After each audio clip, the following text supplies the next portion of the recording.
ये सारे ब्रांड्स हमें धोखा दे रहे हैं, स्पेक शीट से लेकर साइकोलॉजी तक। आज हम इन दोनों की बात करेंगे, लेकिन शुरू करेंगे साइकोलॉजी के साथ कि कैसे ब्रांड्स हमारे दिमाग के साथ खेलता है। शुरू करते हैं सबसे पहला निंजा टेक्निक, एक्स्ट्रा मार्केटिंग। इसी एक्स्ट्रा मार्केटिंग के चक्कर में हमारे एक भाई ने अपने ही 30,000 रुपए के फोन को खुद ही तोड़ दिया। कंपनी ने इन्फ्लुएंसर्स को बोला कि फोन को स्पेस से गिरा दो, फोन को कुछ नहीं होगा। दुकानदार ने बोला इस पर ट्रक चढ़ा दो, फोन को कुछ नहीं होगा। भाई ने कमर की हाइट से फोन को गिराया और उसका ये हाल हो गया। तो पहली बात, ये मार्केटिंग का तरीका बिल्कुल ही गलत है, एथिकली भी और लीगली भी। ब्रांड फोन को चट्टानों से मजबूत बना रहा है, IP69 को ऐसे रिप्रेजेंट कर रहा है जैसे इसको किसी भी तरह के पानी की कंडीशन में डाल दो, फोन को कुछ नहीं होगा। मैं ब्रांड से बस ये कहना चाहता हूं कि अगर आप अपने प्रोडक्ट को इस तरह से रिप्रेजेंट कर रहे हो तो इस चीज के लिए वारंटी भी दो। अगर फोन पानी के डैमेज की वजह से या फिर गिरने से टूट जाता है तो उसे फ्री में रिप्लेस करके दो, लेकिन नहीं, ब्रांड ऐसा नहीं करेगी। तो पहली बात, आपको इस तरह के स्टंटबाजी वाले मार्केटिंग के चक्कर में नहीं पड़ना है। दूसरी बात, आई डोंट नो आपने ये चीज नोटिस करी है या नहीं करी है, लेकिन मैंने ये चीज देखी है कि एक अच्छे प्रोडक्ट की मार्केटिंग की जाती है और एक बुरे प्रोडक्ट की जरूरत से ज्यादा मार्केटिंग करी जाती है। जैसे ओप्पो के सारे फोन्स ले लो, इवन वीवो के फोन्स कुछ टाइम पहले तक बहुत ही ज्यादा मार्केटिंग की वजह से चलते थे, उनमें वैल्यू नहीं हुआ करती थी। और ये चीज आपको बहुत अलग अलग जगह भी देखने को मिलेगी, जैसे कई मूवीज का प्रमोशन इतना ज्यादा कर दिया जाता है कि वो पता नहीं क्या है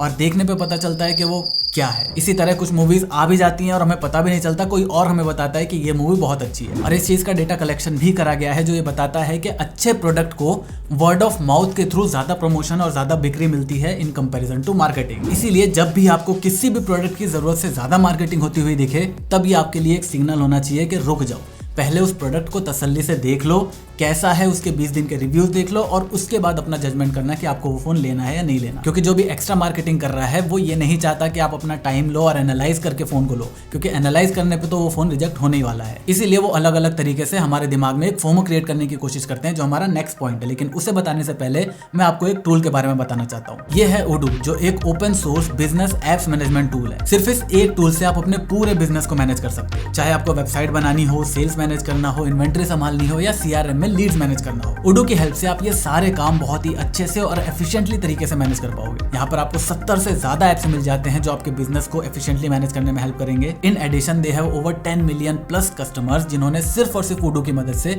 अपने पूरे बिजनेस को मैनेज कर रखा है। And the best part is, Odoo का कोई भी एक ऐप आप लाइफ टाइम के लिए फ्री में यूज कर सकते हो। साथ ही साथ आपको लाइफ टाइम फ्री होस्टिंग और सपोर्ट का भी ऑप्शन देखने को मिलेगा। तो Odoo का लिंक डिस्क्रिप्शन में दिया हुआ है, जाकर एक बार चेकआउट जरूर करना। अब बात करते हैं ब्रांड के उस टेक्निक की जिसकी हेल्प से वो हमारे अंदर फोमो क्रिएट करता है, इंट्रोडक्टरी प्राइसिंग। ऐसे ऑफर्स देकर ब्रांड हमारे इस वाले कस्टमर बिहेवियर को टारगेट करता है। ऑब्वियसली मैं इसका नाम पढ़ के नहीं बताने वाला। ये कस्टमर का वो बिहेवियर है जिसमें वो सामान लेने के बाद फुल्ली सेटिस्फाई कभी नहीं रहता। जैसे अगर मैं एक लैपटॉप ले लेता हूं तो मैं हमेशा सोचता रहूंगा कि यार इस वाले की जगह अगर मैं दूसरे ब्रांड का ले लेता तो वो ज्यादा बेटर रहता। सेम चीज स्मार्टफोन के साथ भी है। एप्पल और सैमसंग के अलावा दूसरे किसी भी ब्रांड का फोन लेने के बाद मैं हमेशा ये सोचता रहूंगा कि यार उसकी जगह मैं दूसरा फोन ले सकता था। तो ब्रांड हमारे इसी कंफ्यूज माइंडसेट का फायदा उठाने के लिए ऐसे इंट्रोडक्टरी ऑफर देते हैं ताकि हमें प्राइस कम दिखने की वजह से हम गलत डिसीजन ले पाए। और प्रॉब्लम सिर्फ इतनी सी नहीं है, फोन एक्चुअली में होता है 25,000 रुपए का, इंट्रोडक्टरी प्राइस में वो लोग 1-2 दिन के लिए लगा देते हैं 21,000 रुपए का, और ये नंबर वो बड़े बड़े फॉन्ट्स में दिखाते हैं जिससे हमारे दिमाग में ये इमेज छप जाती है और अब हम जो फोन 25,000 रुपए का है उसे 21,000 रुपए के हिसाब से ही जज करने लगते हैं। तो आपको इस तरह के इंट्रोडक्टरी ऑफर के चक्कर में नहीं पड़ना है अंटिल प्रोडक्ट बहुत ही ज्यादा अच्छा हो। 20 दिन का वेट करो, इंटरनेट पर उसकी पूरी सच्चाई आ जाएगी। और जब इस सच्चाई की बात हो ही रही है तो मैं आपको एक चीज और क्लियर कर देता हूं कि आप किसी भी प्रोडक्ट को परफेक्ट होने की नजर से मत देखो। कोई भी प्रोडक्ट परफेक्ट नहीं हो सकता, किसी में कुछ खामी रहेगी, किसी में कुछ खामी रहेगी। आपको अपने यूज केस के हिसाब से देखना है कि कौन सी खामी आपको सबसे ज्यादा बॉदर करेगी और कौन सी कम। जिसमें सबसे कम है वो आपको चूज कर लेना। ओके, तो आज जब एक यूजर एक नया फोन खरीदने जाता है तो वो परफॉर्मेंस के बाद जो सबसे इंपॉर्टेंट चीज देखता है वो है कैमरा। और टेक्निकली देखा जाए तो कहीं ना कहीं ये कैमराज अपने सैचुरेशन पॉइंट पर आ गए। इसीलिए ब्रांड्स अब नया तरीका ढूंढ रहे हैं अपने कैमरा को बाकियों से अलग दिखाने का, और वो है कोलैबोरेशंस। देखो, स्मार्टफोन बनाने वाले ब्रांड के लिए कैमरा सिस्टम में बहुत ज्यादा ऑप्शन नहीं होते। कैमरा सेंसर वो खुद नहीं बना सकते। उसके बाद जो दूसरी सबसे इंपॉर्टेंट चीज होती है ISP, वो भी प्रोसेसर के साथ इंटीग्रेट होती है, वो भी वो खुद नहीं बना सकते। वो सिर्फ और सिर्फ अपने सॉफ्टवेयर को इन दोनों के हिसाब से ऑप्टिमाइज कर सकते हैं ताकि ये दोनों अपनी बेस्ट कैपेसिटी के साथ काम कर सके, और वो करना सबसे ज्यादा मुश्किल काम है। तो अपने कैमरा सिस्टम को अलग दिखाने के लिए अब इन ब्रांड से शुरू कर दिया है कोलैबोरेशन। अब यहाँ पर चल क्या रहा है वो देखो। ये कैमरा ब्रांड सिर्फ और सिर्फ इन कंपनीज की लेंस बनाने में हेल्प कर सकते हैं और पोस्ट प्रोसेसिंग के अंदर सिर्फ अपना फिल्टर और नाम यूज करने के लिए वाटरमार्क दे सकते हैं, बस। इससे ज्यादा ये थर्ड पार्टी ब्रांड कुछ भी नहीं करता और इससे परफॉर्मेंस पे बहुत ही नेग्लिजिबल फर्क पड़ता है। आपको एग्जांपल देके समझाता हूँ। Xiaomi ने लाइका के साथ कोलैब करा, उसकी अल्ट्रा सीरीज बहुत अच्छे फोटोज ले रही है, वो पहले भी लिया करती थी बिना कोलैबोरेशन के। लेकिन चलो माना कि वहां पर एफर्ट दिख रहे हैं, लेकिन सेम कोलैबोरेशन Xiaomi CV14 के साथ भी हुआ है। उसके रिजल्ट्स कंपटीशन से मैच नहीं करते। OnePlus का कैमरा हमेशा से उसकी वीक पॉइंट था। हैसलब्लैड के साथ कोलैबोरेशन हुई, थोड़ी सी इंप्रूवमेंट हुई, लेकिन आज भी OnePlus 12 भी अपने प्राइस सेगमेंट में बेस्ट कैमरा ऑफर नहीं करता। Huawei और लाइका का कोलैबोरेशन चल रहा था, Huawei के कैमरास बहुत अच्छे हुआ करते थे। अब यूएस बैन के बाद वो खत्म हो गया, तो टेक्निकली Huawei का कैमरा भी अब उतना अच्छा परफॉर्म नहीं करना चाहिए था। लेकिन एक बार ये लिस्ट देखो, टॉप 10 में से टॉप 3 फोन्स Huawei ग्रुप के हैं, और इसमें से केवल 2 फोन हैं जो एक कैमरा कंपनी के साथ कोलैबोरेशन में आते हैं। सालों से आईफोन और सैमसंग के कैमरास की मिसालें दी जाती हैं, ये भी किसी के साथ कोलैब नहीं करते। मुझे दिक्कत कोलैबोरेशन से नहीं है, उससे कैमरा परफॉर्मेंस 5-6% बढ़ेगा ही बढ़ेगा।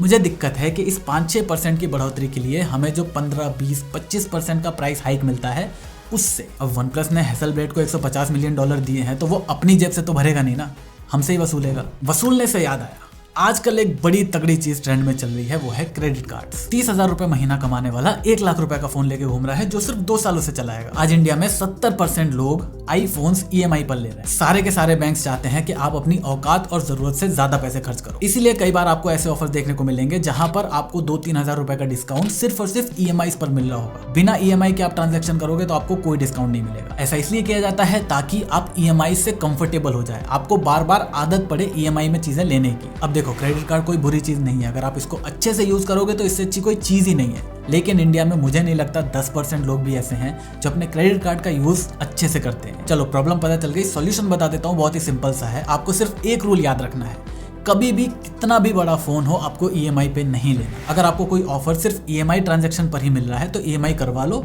और पहला जब बिल आएगा उसी में सारी की सारी पेमेंट कर दो। हाँ, लैपटॉप चाहो तो आप EMI पर ले सकते हो, 30,000 का अफोर्ड कर सकते हो, 50,000 का लैपटॉप ले लो EMI पर, क्योंकि ये चीज आपको पैसे कमा कर देगा। लेकिन 60,000 1 लाख का फोन आपको 20,000 30,000 रुपए वाले फोन से ज्यादा पैसे कमा कर नहीं दे सकता। So no phone on EMI। चलो ये तो थी कुछ साइकोलॉजिकल बातें जिसका यूज करके ब्रांड हमारे दिमाग के साथ खेलता है। अब बात करते हैं स्पेक शीट के बारे में, जो हमें चीट करने के लिए बनाई जाती है। शुरू करते हैं सबसे पहली चीज नंबर गेम से। ये वो खेल है जो 2016-17 से खेला जा रहा है। कुछ चीजें चेंज हो जा रही हैं, लेकिन खेल चेंज नहीं हो रहा। आज के टाइम में ट्रेंड पे चल रहा है वर्चुअल रैम। देखो, मुझे और आपको पता है कि वर्चुअल रैम किसी भी काम की चीज नहीं है, लेकिन मैंने दुकानदारों को ये चीज बोलते हुए सुना है कि ये इस फोन का बेस्ट पार्ट है। 20,000 में 16 GB रैम ले लो, 30,000 में 24 GB रैम ले लो। पहले वर्चुअल रैम होता क्या है वो आपको बता देता हूँ। जब हमारे स्टोरेज के एक पार्ट को एज अ रैम की तरह यूज किया जाने लगता है, उसको हम कहते हैं वर्चुअल रैम। अब दिक्कत यह है कि रैम की स्पीड होती है इतनी और हमारे स्टोरेज की स्पीड होती है इतनी। अब आप खुद बताओ कि इस स्पीड के साथ ये स्टोरेज वो वाला काम कर पाएगा जो एक रैम करता है। अब हाँ, अगर हम स्टोरेज की स्पीड को बहुत ज्यादा बढ़ा देंगे तब एक बार को वर्चुअल रैम थोड़ा सा काम कर सकता है, जो महंगे फोन में एक्चुअली में काम करेगा। लेकिन दिक्कत ये है कि महंगे फोन में जो 8 GB की रैम या 16 GB की रैम आती है, ब्रांड उसको पहले से ही इतने अच्छे तरीके से ऑप्टिमाइज करके रखता है कि वहां पर वर्चुअल रैम की जरूरत ही नहीं पड़ती। तो कभी यहां पर ये कहना चाहता है कि जो वर्चुअल रैम आपको सस्ते फोन के अंदर एज अ बेस्ट चीज करके बताई जाती है, वो किसी भी काम की नहीं है और महंगे फोन में उसकी जरूरत नहीं है। तो वर्चुअल रैम हमारे उतने ही काम का है जितने काम की सल्लू भाई के लिए शेरवानी है। इस वर्चुअल रैम के साथ एक और चीज पीक पर चल रही है, वो है पीक ब्राइटनेस। ब्रांड बोलता है 20,000 रुपए के इस OnePlus के अंदर 2100 निट्स की ब्राइटनेस है। मतलब ऑन पेपर ये मेरे 15 Pro Max से भी ज्यादा ब्राइट है, लेकिन इन रियलिटी ये इसके आसपास भी नहीं है। ब्रांड ब्राइटनेस की जगह अपने स्पेक शीट के अंदर पीक ब्राइटनेस का यूज करते हैं। मतलब अपनी टेस्टिंग के दौरान HDR और फुल सनलाइट के अंदर अगर इनकी पूरी डिस्प्ले में से कोई एक पिक्सल भी 2100 निट्स को टच कर लेता है तो ये क्लेम कर सकते हैं कि इनके फोन की पीक ब्राइटनेस 2100 निट्स की है, जो इन रियलिटी आपको कभी भी नहीं मिलेगी। सिमिलरली मैंने कुछ लोगों को एक बहस के अंदर सुना है कि इस फोन के अंदर 8K वीडियो रिकॉर्डिंग है इसलिए ये अच्छा है। जब मैंने रिटर्न में उनसे पूछा कि इस 8K रिकॉर्डिंग को आप देखोगे कहाँ, तो उनके पास कोई जवाब नहीं था। और आप में से जो भी लोग ये सोच रहे हैं कि मैं 8K वीडियो रिकॉर्ड करके उसको क्रॉप करके उसे एज अ 4K यूज कर सकता हूं, तो टेक्निकली आपको फाइल का साइज, फाइल का नाम 4K का दिखने को मिलेगा, लेकिन क्वालिटी 4K की नहीं मिलेगी because of the sensor size. इस छोटे सेंसर साइज की वजह से आप ये चीज नहीं कर पाओगे। अगर ये काम एक बड़ा साइज वाला कैमरा करता तब ये चीज आप कर सकते थे। कैमरा से मुझे 2016-2017 की एक और बात याद आती है, नंबर ऑफ कैमरा सेंसर्स। आज हमें 10,000 में 3, 15,000 में 4 कैमरा सेंसर मिल जाते हैं। तो हमें लुक पे नहीं जाना, रियलिटी पे जाना है। रियलिटी सुन लो, 20,000 रुपए के अंदर आपको सिर्फ एक ही कैमरा सेंसर मिलेगा जो अच्छे से काम करेगा। 30,000 के अंदर 2 कैमरा सेंसर, कुछ अल्ट्रा वाइड होंगे, कुछ टेलीफोटो होंगे। टेलीफोटो इन जनरल 30,000 के अंदर मिलना मुश्किल है। 40,000 के आसपास के जो फोन होंगे उसमें आपको 3 लेंस मिलेंगे, वो तीनों के तीनों एक्चुअली में थोड़े बहुत काम के होंगे। और ये जो चीज है ना, ये पहले एक बार को गिमिक हुआ करती थी, अब गिमिक नहीं है, अब ये एक डिजाइन का पार्ट बन चुका है। आज के टाइम में सिर्फ एक कैमरा लेंस के साथ आने वाले फोन को जनता एक्सेप्ट नहीं करेगी। तो क्योंकि अब ये डिजाइन एलिमेंट बन गया है, तो मैं ब्रांड को इस चीज के लिए दोषी नहीं मानता। अब लास्ट में हम बात करेंगे 2024 के सबसे ट्रेंडिंग चीज की, जो एक गिमिक नहीं है, वो एक्चुअली में काम का है, लेकिन उसकी वजह से शायद आप एक गलत फोन चूज कर सकते हो। द आर्टिफिशियल इंटेलिजेंस, जो अब बजट फोन के अंदर अपनी एंट्री कर रहा है। बजट में एआई आने से मुझे दिक्कत नहीं है, वो तो अच्छी बात है। मुझे दिक्कत है इस एआई की वजह से जो फोन के बाकी चीजें कॉम्प्रोमाइज होंगी उससे। बिल्कुल वैसे ही जैसे 5G जब नया नया बजट फोन के अंदर आने लगा था, तो फोन में बहुत ज्यादा कॉम्प्रोमाइजेस होने लगे थे। एग्जाम्पल के लिए ओप्पो का Reno 12 ही देख लो, इसमें आपको एआई दे दिया गया, लेकिन 30,000 के अंदर आपको Dimensity 7300 प्रोसेसर मिल रहा है। वही प्रोसेसर आपको एक 15,000 रुपए के फोन के अंदर भी मिल रहा है। तो अभी मोटा मोटा बात यह है कि आपको 2024 के अंदर एटलीस्ट एआई वाले फोन बजट के अंदर तो नहीं लेने, क्योंकि वहां पर आपको दूसरे कॉम्प्रोमाइजेस देखने को मिलेंगे। और अगर आपको एआई का यूज करना ही है तो Google One का सब्सक्रिप्शन ले लो। 80% जो ये ब्रांड्स आपको एआई फीचर दे रहे हैं वो Google One के अंदर आपको मिल जाएगा। बचा हुआ काम ChatGPT कर देगा। और 2025 के बाद 25-30 हजार के अंदर हमें एक अच्छे एआई वाले फोन देखने को मिल जाएंगे मार्केट में। Okay, so here is my ending statement. Phone में आपको वैल्यू पर ध्यान देना है, फीचर्स पर नहीं, क्योंकि ये आपको इससे ज़्यादा पैसा कमाकर नहीं देने वाला। इवन उसका उल्टा, ये आपको एक्चुअल सोशल लाइफ से दूर लेके जाएगा, अनप्रोडक्टिव बनाने में अपनी पूरी जान लगा देगा। इसीलिए फ़ोन के केस में वैल्यू देखो, और लैपटॉप वगैरह जब ले रहे हो तो फीचर्स और एक्स्ट्रा परफॉर्मेंस की तरफ जा सकते हो, क्योंकि ये आपको पैसे कमा कर दे देगा।